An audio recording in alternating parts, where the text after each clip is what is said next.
Okay, so in this question here, we're going to do 1.1, but in 1.2, we will only do 1.2.2 as well as 1.2. Okay, everything except for 1.2.1. And then for 1.3, ah, yeah, we'll do the last one as well. And then we can do the simultaneous equations and that. Okay, let's go. Let's look at this. They say it is given to us that P is x plus 2 times 2x minus 1 divided by 3 minus x. Okay. Now they're saying we need to determine the value or values of x for which P is equal to 0. In other words, the question is saying, please determine the x-intercepts. That's what it's saying. So you can equate your P to 0 and solve for x. You will find that x will be negative 2 or x will be positive half. You just need to solve for x there. Yes, you are finding the x-intercepts and that's it. But the next one says determine the value or values of x for which p, the whole function, will be undefined. Now we know it's going to be undefined where the denominator is 0. The denominator is going to be 0 when 3 minus x is equal to 0, which means when x is 3. Okay, let's go and solve this inequality here and everything else except for 1.2.1. You just use the quadratic formula for that one and it should be fine.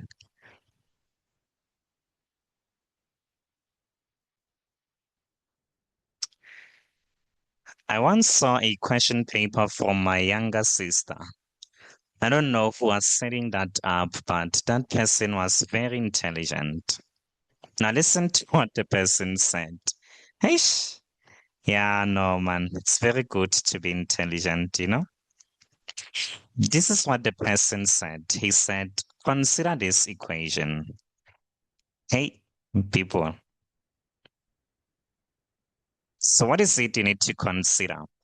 The equation was ax squared plus bx plus c equals 0. Now listen to what the question said after that. He said, determine all the roots of the above equation. I know, I was clapping hands when I saw that paper. Yes, now that you have considered this equation, please determine all the roots of this equation. All the solutions, all the x-intercepts of this equation. So what the examiner was actually saying was, please write down the quadratic formula for us.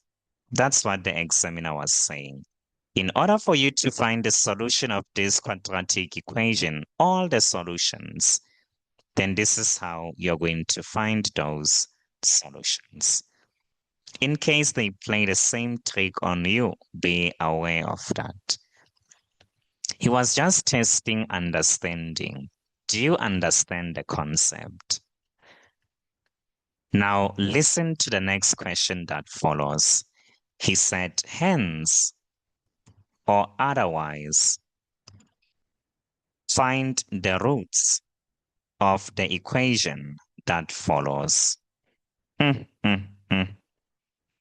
you know what's the meaning of the word hence? It means use what you found above. But if you have another way of finding it, then you can use it. That's the otherwise part. Now, what is the equation that we need to solve now? Well, the equation is 2x squared, and then we say minus 3x minus 4, which must be set equal to 0. We now need to find the roots of this equation. Well, that's easy. We can now go into the quadratic formula and say b is negative 3, and then we have negative 3 squared minus 4 into a, where a is 2 and c is negative 4. That was really an intelligent way of asking about this. And of course, many people didn't get it right, even though they knew how to use the quadratic formula. But the wording was just not it for everyone. So, whatever you do, make sure you understand the things you're practicing. So, well, now we can simplify that and say, okay, negative by negative, that gives us positive 3. What about what goes into the square root? So we have 3 squared minus 4 into 2 into 4. That gives us negative 23. Oh no, that's because I didn't put in a negative here. Okay. Should be 41. And this must be divided by 4, which is our 2a. Yes. And then, of course, the last step is to take it to 2 decimals because that's what the question said. Take it to 2 decimal places. Of course, we need to separate the solutions there. So we say x equals 3 plus square root 41 divided by 4, or x equals 3 minus square root 41 divided by 4 as well. Well, this is what we say.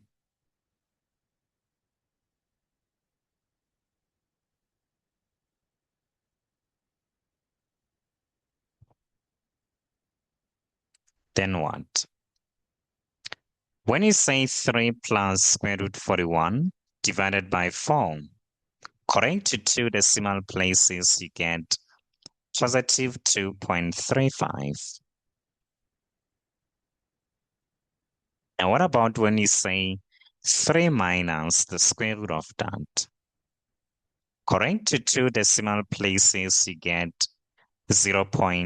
negative 0.85, in fact. Well, yes, those are the roots of this quadratic equation put in an intelligent way. Now we need to solve an inequality. We have 2x plus 3 here, and this needs to be multiplied by 3 minus x. And then they say this is greater than 4. We need to solve this inequality here. And it's for 5 marks. Imagine 5 marks. The first thing we need to do is to write this in standard form. In ax squared plus bx plus c. And then say greater than 0. That's what we need to do. But of course, we'll have to use the FOIL method in order to do that. So we say 2x by 3, that gives us 6x. 2x by negative x, that gives us negative 2x squared. 3 multiplied by 3, and that gives us a 9. And 3 multiplied by negative x, that is negative 3x. And we are going to take this 4 to the left-hand side and say something that looks like this one. Then we collect the like terms. We have negative 2x squared. And now we have 6x minus 3x. What is it going to give us? Positive 3x. And lastly, we have 9 minus 4, which is a positive 5. Then we can see not everyone is divisible by 2. In fact, only the first term is divisible by 2. So this means the best we can do is to divide throughout with the negative sign. But when we divide by a negative or multiply by a negative, the direction of the inequality will be reversed.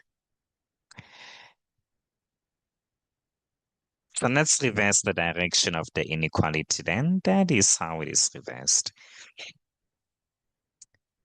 Now, I'm not going to use the advanced quadratic method to vectorize this, but I'm going to use the quadratic formula to find the factors and reverse them. That's what I like to do, to cheat it out.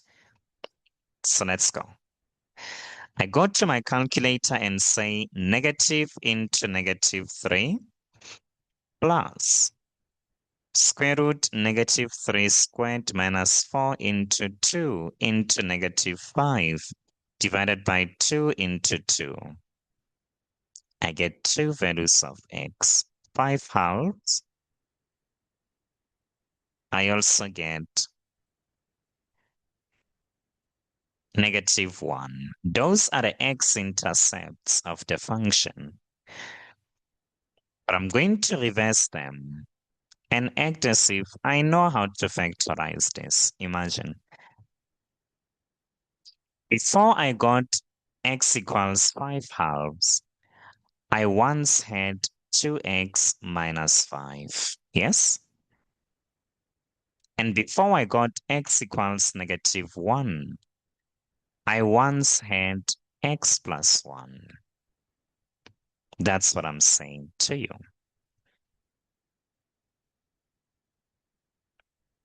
Yeah, no, the quadratic formula is very useful. Look how quickly I factorize this without having to play that trial and error.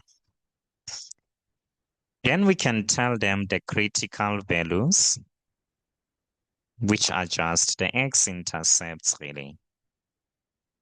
We begin with a smaller one, and we also tell them the bigger one, which is 5 halves. Then we can draw the function. We can never be too careful. So we want to draw our function. How will the function look like? Well, this is how it's going to look like. It's facing up. And it's going to look something like this.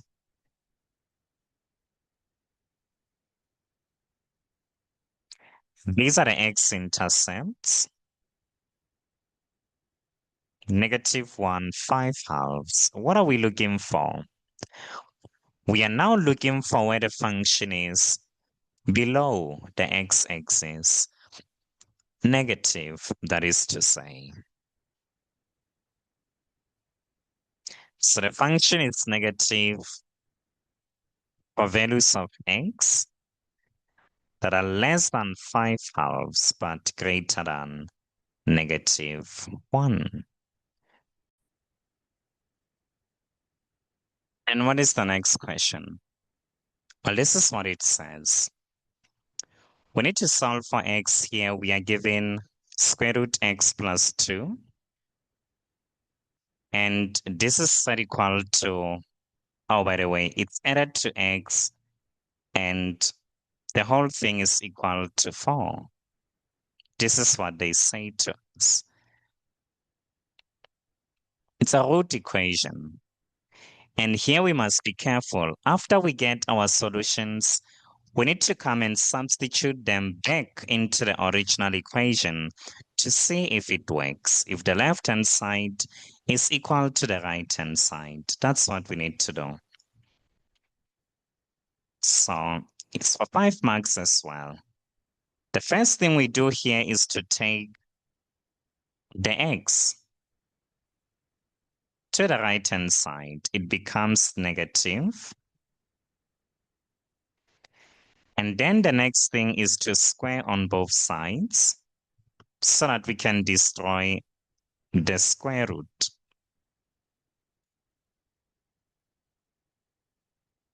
This is what we say. The square root and the square will cancel. So we have x plus 2. And when we use the FOIL method here, negative x, which is squared, gives us positive x squared. Negative x by 4, that's negative 4x. 4 by negative x, negative 4x as well. Collecting the two like terms, that is what we will get. Writing this in standard form, we transpose the x to the right-hand side. So it becomes negative. So we get 9x. And then we say 16 minus 2 there. We get 14. And we set this equal to 0. And then we can factorize.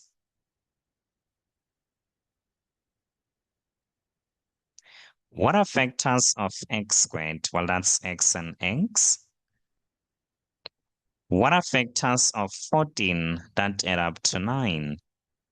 It should be 7 and 2, both of which must be negative.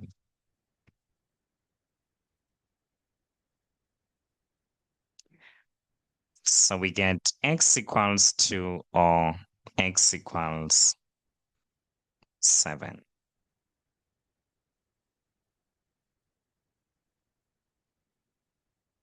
Well, this is what we say. Let's continue. Let's look at this one. We need to solve for x once again. We are given 2 to the x plus 1. Remember, we are not doing these things into detail. We are revising here. So we're just touching here and there. But you know that there are previous recordings, so you'll have to sit down and watch the previous recordings. That's if you want to get good marks, of course, on things that you don't understand by now. So we have 2 to the 2x plus 1. Oh, it should be 2x actually, plus 1. 2x plus 1 here. And this must be subtracted from 3. But the 3 is multiplying 2 to the 2x minus 1. Imagine something that looks like this. And we are still adding 4 to the x. And lastly, the whole thing is set equal to 12. And they're asking you deep down from the bottom of their hearts for 4 marks to please solve for x. The first thing you can realize here is everyone has 2 to the 2x in them. This one has it, and this one has it as well. Because you know that 4 is the same as 2 squared. And therefore, 2 squared, which is further raised to the x, is the same as 2 to the 2x. But we also have a problem. The problem is we have a plus 1 here, and we have a minus 1 there. So we'll have to break those terms up, reversing the first law of exponents, saying before we added the exponents, We once multiplied powers of the same basis, no? And here I can remove the bracket. The bracket is not so important because anyway, we can't distribute the -3. It's only one term here. So I can just ignore the bracket. When I reverse this, it's going to be 2 to the 2x times 2 to the -1. Then I can come to the 4 to the x and properly write it as 2 to the 2x and set everything equal to 2. And now we can see this is not a quadratic exponential equation. No, it's not a quadratic exponential equation. We have 3 terms on the left-hand side, all of which have something in common, the 2 to the 2x. And now we take 2 to the 2x out as a common factor.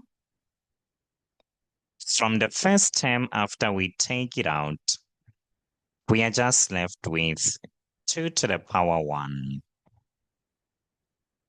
But when we take it out from the second term, we are left with -3 times 2 to the -1. You can still write it as such. Or you can write it as 3 over 2. You decide how to write it. When we take away the 2 to the 2x, we are not left with 0, but instead we are left with 1. And the whole thing is equal to 12. Don't make mistakes. Go to your calculator and plug in this whole thing. That's the best way to immune yourself from making mistakes. In other words, go to your calculator and say 2 minus 3 times 2 to the -1, and then say plus 1. Do that. And you'll get 3 halves. Then you can divide both sides by 3 halves, which is the same as multiplying both sides by the reciprocal 2/3. So when you go to 12 and you multiply it by 2/3, you will get 8. Next, you need to write 8 in exponential form to base 2. It's 2 cubed. The bases are the same. We equate the exponents. Dividing both sides by 2, we find that the value of x will be 3 halves.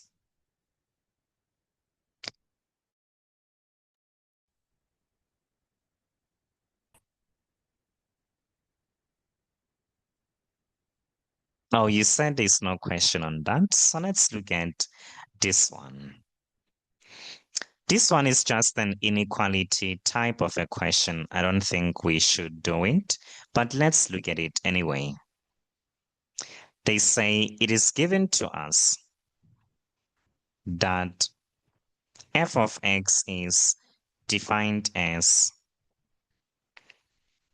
x squared plus 8x plus 16. Yes?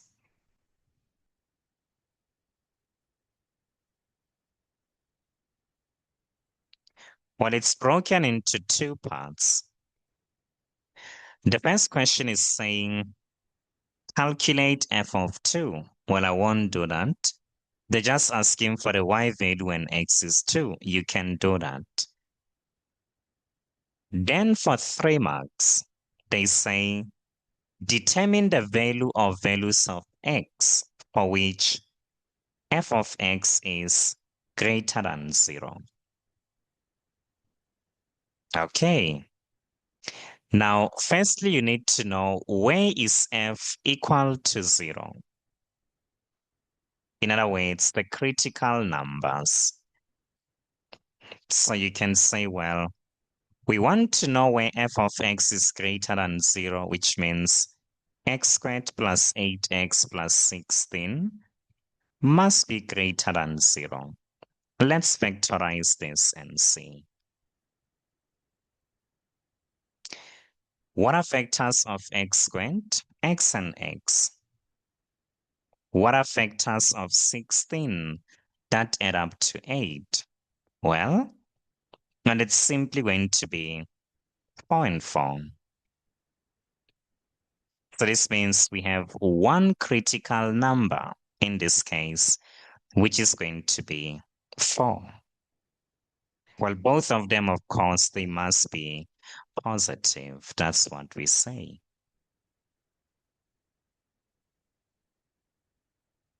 -4, in fact, that is the critical number. Now we need to sketch the function once again.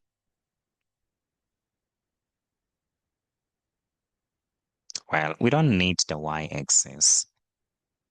Now, it's written in turning point form. We can see that it's x plus 4 squared. We want where that thing is strictly greater than 0. So in other words, the graph is doing something that looks like this. It is a parabola, that's true, but it's having a turning point on the x-axis. If you don't believe me, you can find the y value when x is -4. Let's do that. Oh, am I telling the truth? Seems like I'm lying. But let's go. -4 squared is 16. And 16 plus 16, that is 32. 8 times -4. Well, that is -32. So yes, it's having a turning point exactly on the x-axis. On the x-axis here, when x is -4, the y value is equal to 0.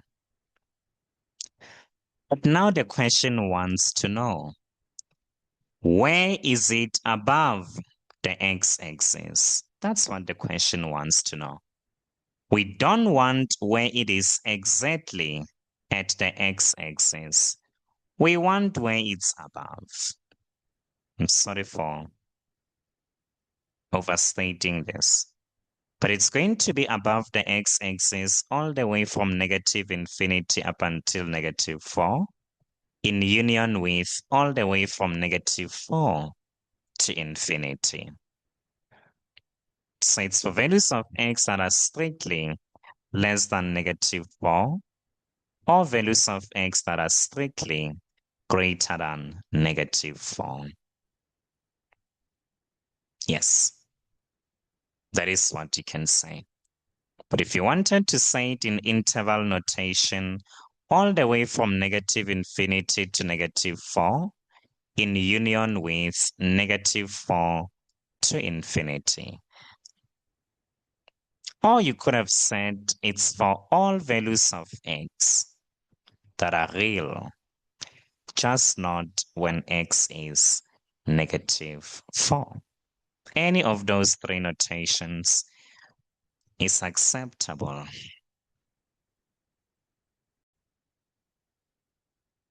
So this is how it looks like. We need to solve for x and y. And this is the first equation that is given to us. They say y minus 2x plus 1 is set equal to 0. And they also say xy. This one is a handful. Xy equals 2y plus x squared.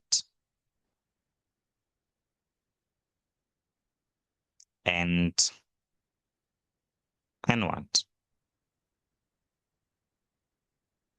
Yeah, it's 2y plus x squared plus 3x minus 10. Okay. Those are the two equations, all right? Well, that's fine. So it is important to label them. It makes your work easy if your equations are labeled. What am I saying? I'm going to go to the first equation and make y the subject of the formula. This one, I'm going to call it equation 1, and I'm going to call this equation 2. Then I tell them that from the first equation, I'm going to generate the third equation. So should have been 1 there. I'm going to transpose every 1 to the right-hand side. The 2x becomes positive and the 1 becomes negative. And I can call this the first equation. That's what I can say. Then the question is, where to from this point? That should be easy. I'm going to take my newly generated equation and I'm going to substitute it into the equation I haven't touched yet. So this means where I see y in the second equation, I'm just going to replace it with 2x minus 1. That's what I'm going to do every time I see y. So this means here I have 2 into 2x minus 1. And then we have x squared here. And we have 3x and we have 10. I thought it was going to be rather complicated, but it wasn't. Well, I guess it's our lucky day. Okay, now we need to distribute the x as well as the 2.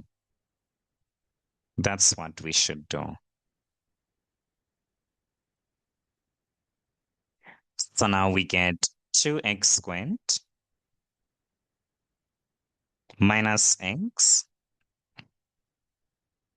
4x minus 2 plus x squared plus 3x minus 10. Now let's collect the like terms on the right-hand side.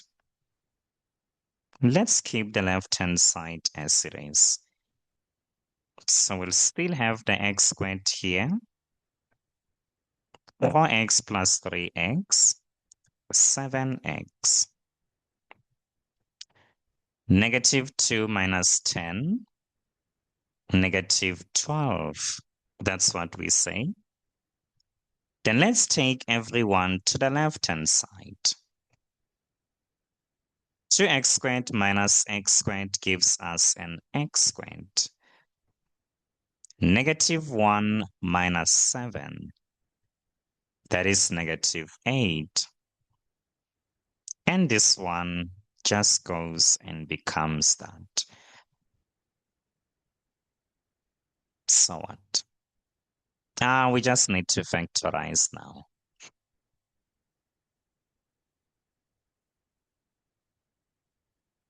These are the factors of x squared.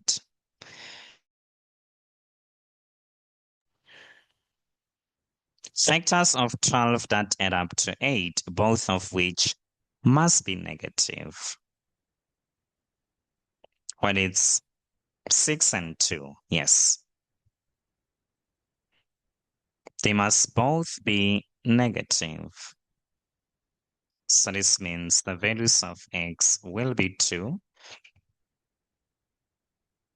or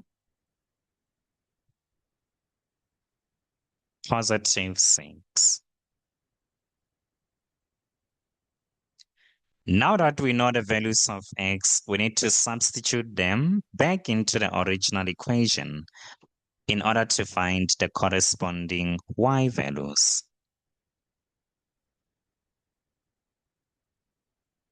So we are going to substitute x equals 2 as well as x equals 6. into the simple equation, which is equation 3, where we have made y the subject. So this means y equals what? We said it's 2x minus 1. So it's going to be 2 into x is 2, and we say minus 1. So we get 3.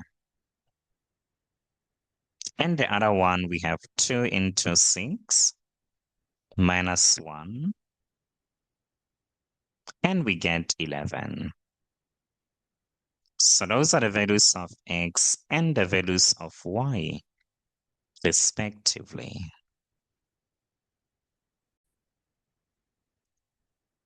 Okay, let's look at this one. Now, this is how the instruction is given to us here. They say, for any real value of p,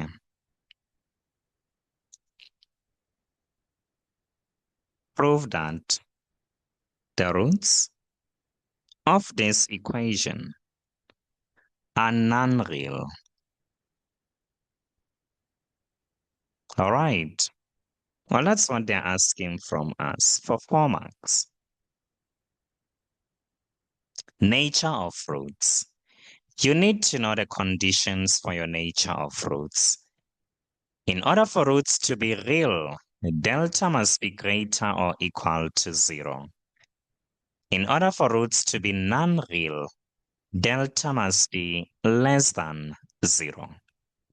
In order for the roots to be real, rational, and equal, delta must be 0.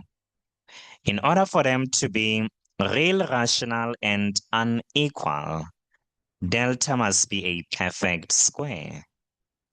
In order for them to be real, irrational, and unequal, delta must be anything that is not a perfect square. Hey, you need to know that. So here they're saying we need to prove that the roots are non-real. In other words, the end goal is to show that delta is less than 0. That is the end goal here. The concept was the key. Now, what is the equation? This is the equation. They say to us we have xp, which is squared, and this is added to 3, and this is set equal to 2x, which is multiplied by p minus x.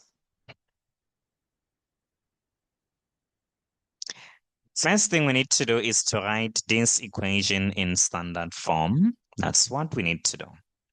So let's do that. So how do we do that? Well, we square both of these in fact. X squared will be x squared, p squared will be p squared. But p is not the variable, so I'm going to begin with it. It's just the coefficient of x squared. Then we have a 3 here, that's fine. Oh, we'll need to expand that. So let's distribute the 2x. So we get 2xp, no, 2px. And then we say minus 2x squared. And that is what we get. Then we take those terms to the left-hand side, yes? And now we realize that we are going to have, okay, no. Let's take it step by step. Don't jump high like Puma. Take it step by step like Adidas. Yeah. Okay. So when we look at the first 2 terms, we see that they have something in common, really. That is the x squared. So when we take the x squared out as a common factor, what is it we are going to be left with? Well, from the first one, we are left with p squared. From the second one, we are left with 2. The aim is to write it as a quadratic equation. Or maybe it would have been easier if we began with those two and put an x squared afterwards. I think p squared plus 2, and then say x squared here, to show that this is the coefficient of x squared. Although the order is not really important, but yeah. And then we have negative 2px, and we have 3, and this is equal to 0.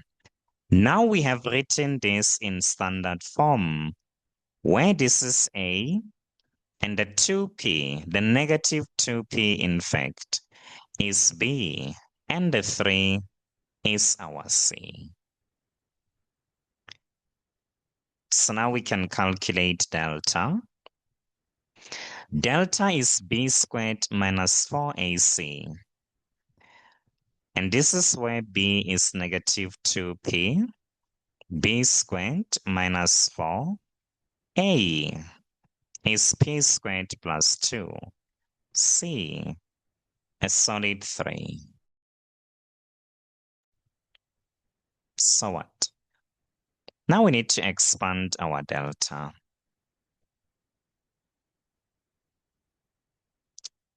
So negative squared, that is positive, 2 squared, that is 4. So we have 4p squared here. All right. Let's group these two together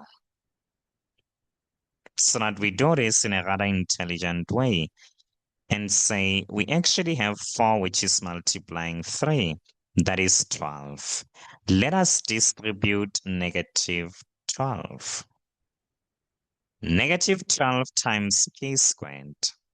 That is negative 12p squared. Negative 12 times 2. Well, that gives us negative 24p. No? Oh, no, it doesn't have a p. Oh, yes, because we are distributing the negative 12. So if you times it by 2, it's just 24. That's fine. Then we can subtract the like terms. 4 minus 12, that is negative 8. Convince us by taking out the negative sign. You don't need to take the common factor, just take the negative out so that we can believe you when you say this thing will always be positive. That is true. Because think of it. Whether p is negative 10, negative 8, we don't care. If you square that, you're going to get positive value. So then you will say, well, delta is negative for all values of p that are real. Or you could have just said for all values of p. That would have worked.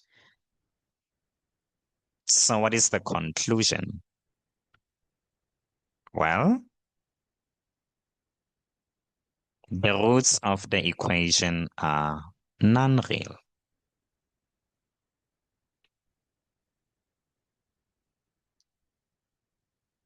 They are imaginary. Yes. Well, this is what you will say. The aim was to show that delta is negative. And for all values of p, this thing will always be negative.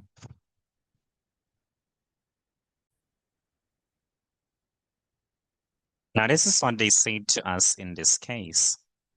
They say The diagram below shows an oval piece of land, that Eli acquired for his poultry project.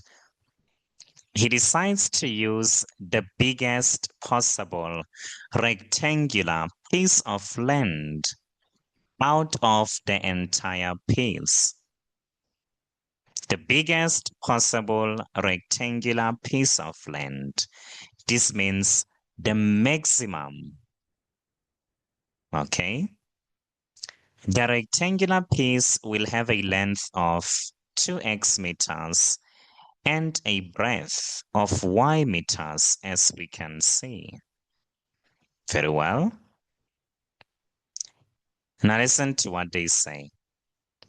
They say, show that the area of the rectangle can be written as A equals 280x minus 4x squared. Given that the perimeter of the rectangle is 280 meters. Well, that's what they say. Well, somehow this oval shape is not really going to play any effect here.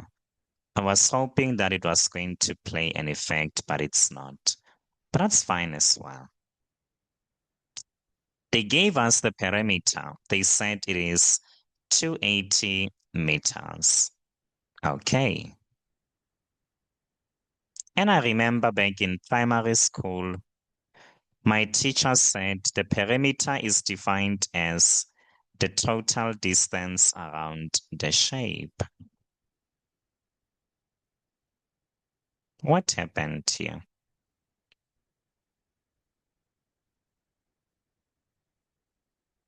Not sure. But this should be our rectangle. It should look something like this one.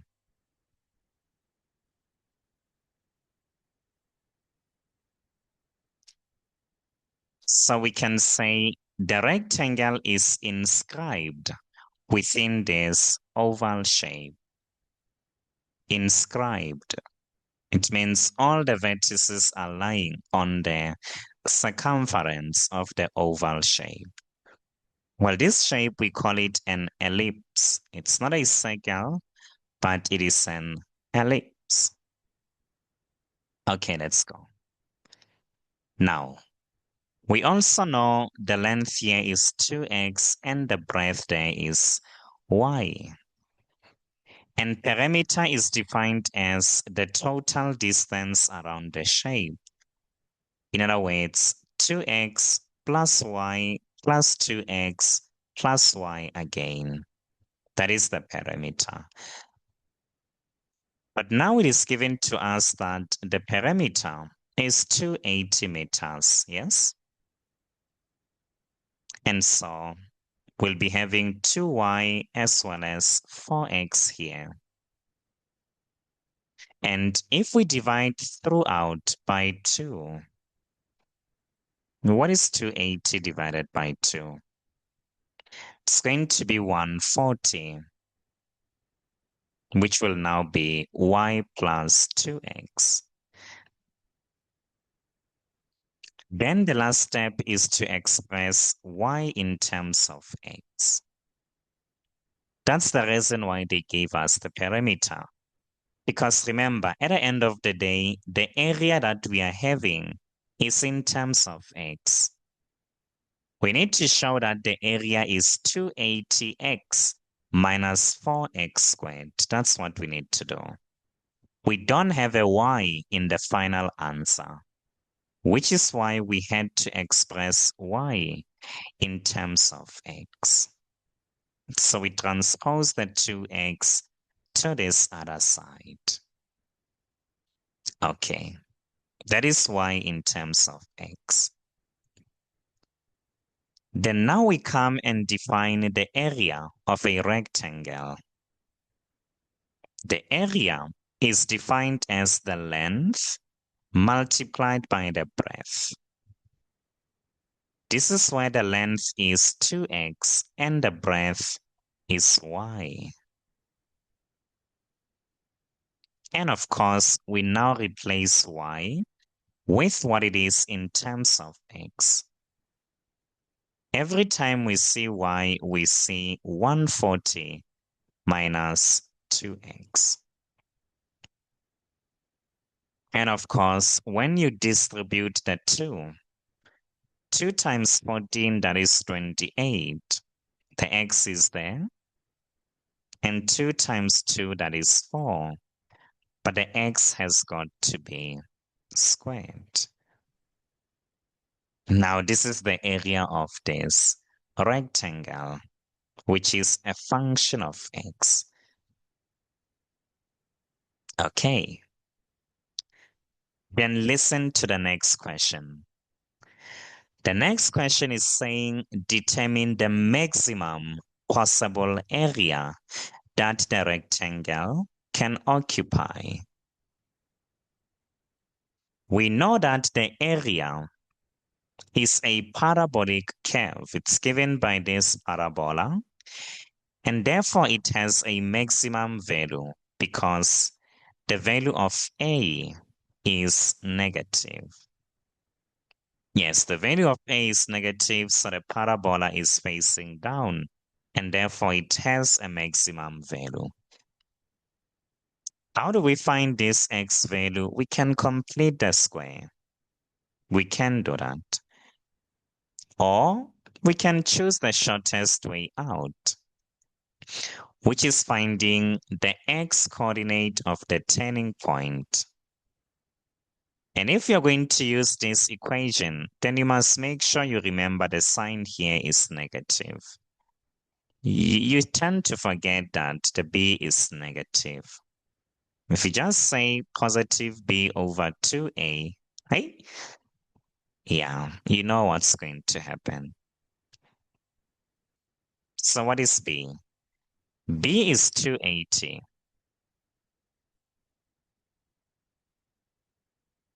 What is A? A is negative 4. So when you go to your nice calculator and say negative 280 divided by 2 into negative 4, you get an x value of 35.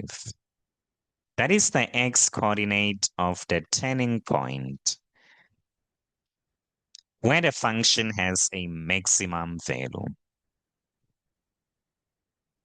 Now you can just go on and find the y value when x is 35.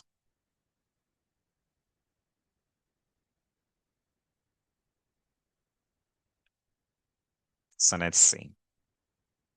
When you say 280 into that minus 4 into that squared, well, you find that the maximum area will be 4900.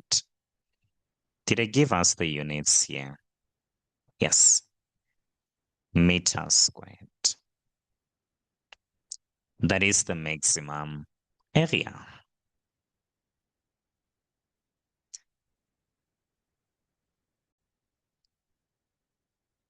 If x equals 8 is one solution, one root of this equation, x plus 48 over x equals 14, determine one root of y for which the following will be true. 3y minus 4, which is added to 48, divided by 3y minus 4 equals 14. In other words, if the value of x is 8, then what is the value of y? That's what the question is saying. Now, how will you find the value of y? By realizing that these two equations are exactly the same. The 3y minus 4 is just a placeholder of x. In both cases, really. Where there was x, we now have 3y minus 4. So what am I saying to you in simpler terms? I'm trying to say to you 3y minus 4 is exactly x. So which means 3y must be 8 plus 4.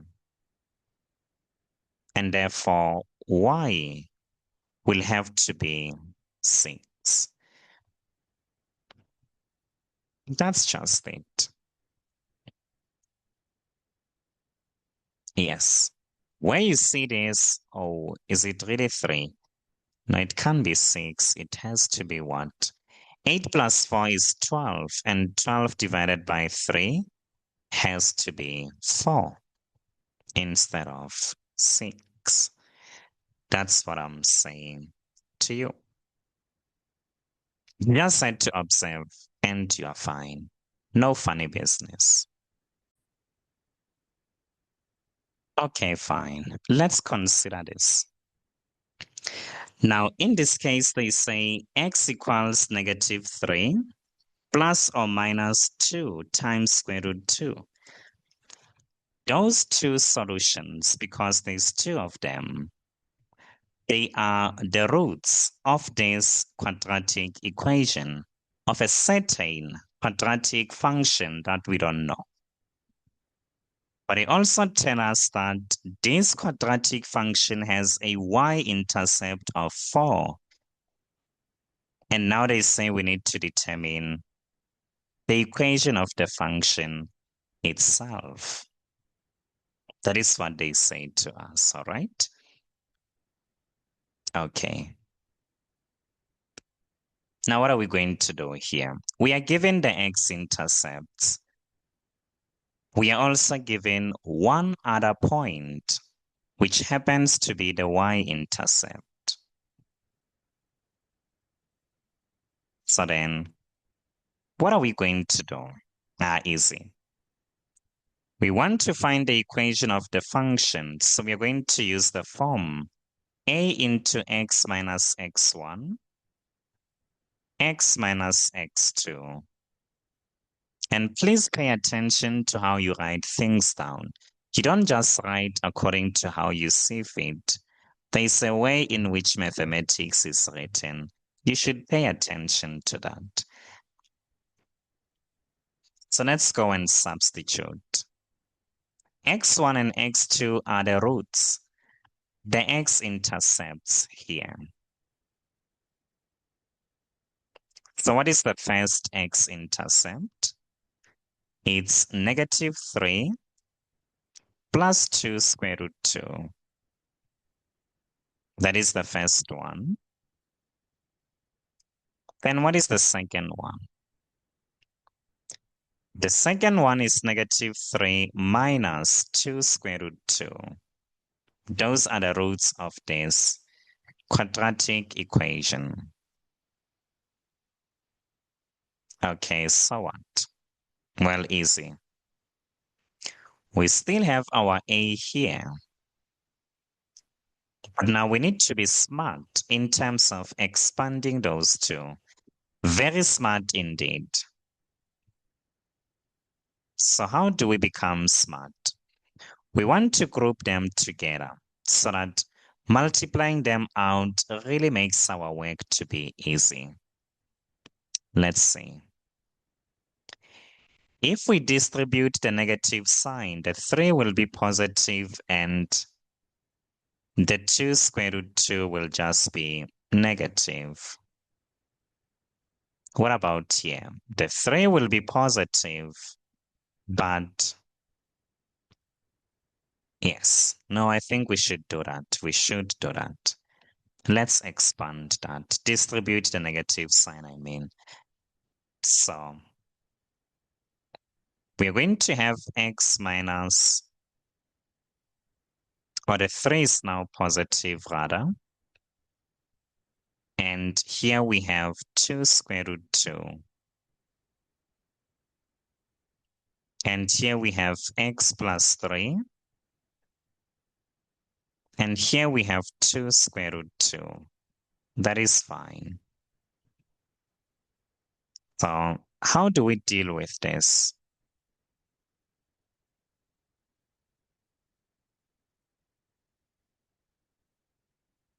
Let's see. We need to close this. These two are conjugates of one another. This one as well as that one.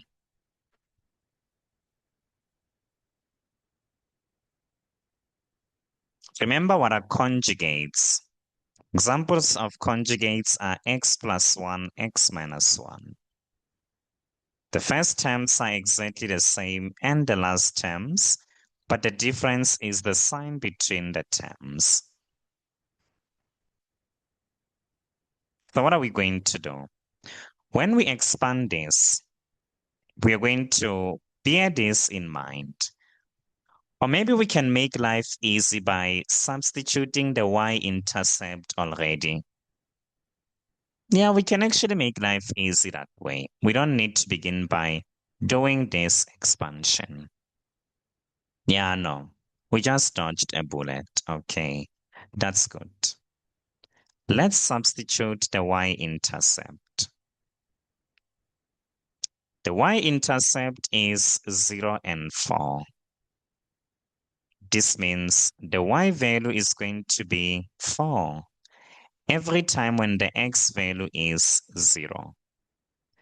So when we substitute a 0 there, we are simply left with 3 minus, is it minus? Yes. 2 square root 2. And here we have 3 plus. Plus what? Oh, I thought we dodged a bullet, but we didn't. But that's fine. So this is what we are now going to have, but the A is still going to be in front because that's what we are trying to solve for. So it must be there, the A.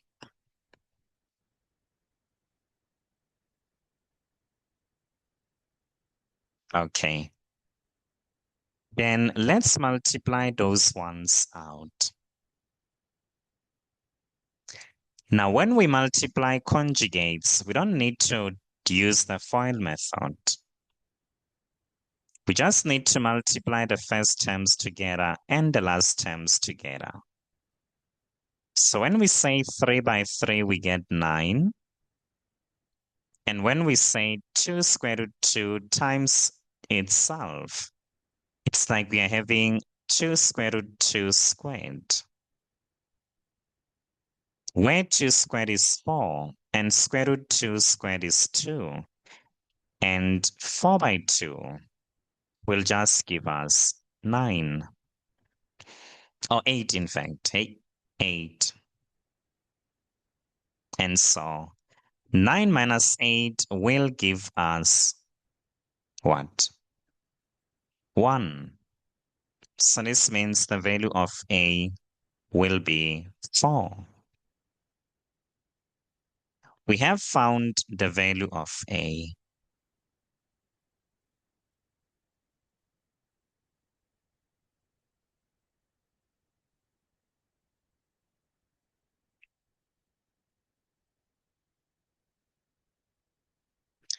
Now, what about expanding? Expanding still remains the main issue. Let's go. The function is now going to be expressed as 4 into, so we have x plus 3 minus 2.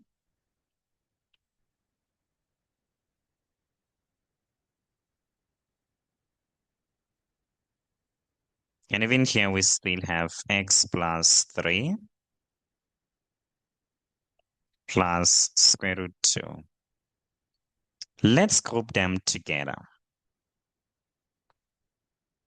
Let's choose to take these two ones and multiply them together and just call that a single term, which we can maybe call B. Yes, and then this one we can call it C. So that we are having conjugates of one another. Do you see that? It now simplifies to B minus C into B plus C. Yes, that's the wisdom I was talking about. We needed to be smart as far as this one is concerned. And smart means we had to group them in an intelligent way, which we managed. Okay. And now, how do we expand that? Those are conjugates, so we only need to multiply the first terms and the last terms together. What am I saying? I'm saying we multiply the first terms together, so we have x plus 3, which needs to be squared here. Then we multiply the last terms together. There should be a 2 in front here. And this will still give us the very same old 8 that it gave us back then. And of course,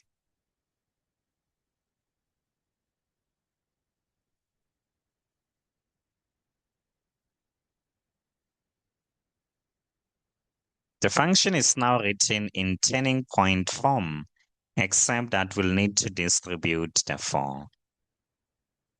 So if they wanted it in turning point form, it's just gonna be 4 into x plus 3 squared. But 4 by 8, that is 32. Yes. But if they want it in standard form, we need to expand that. Let's do that. So using the FOIL method for this one, this is what we get.